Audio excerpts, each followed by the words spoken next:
Las terrazas son para el verano, por eso Conostur y la Agencia Valenciana del Turisme ponen en marcha Terraceo en Valencia, una selección de terrazas en puntos turísticos de la ciudad para disfrutar de nuestra gastronomía a pie de calle. Del 30 de junio al 16 de julio, una veintena de locales de Valencia van a ofrecer a sus clientes propuestas gastronómicas interesantes en forma de tapas, pinchos, platos o menús para degustar en sus terrazas.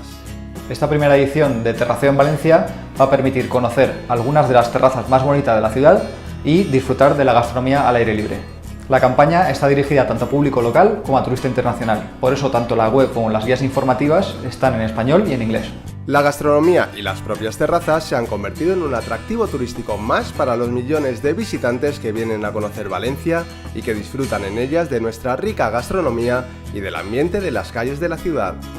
El terraceo me parece una propuesta súper interesante porque, aparte de que tanto el turista como la gente de aquí de Valencia nos apetece tomarnos algo en una terraza, ofrecer una tapa con una bebida a un precio que todo el mundo se puede permitir, es algo que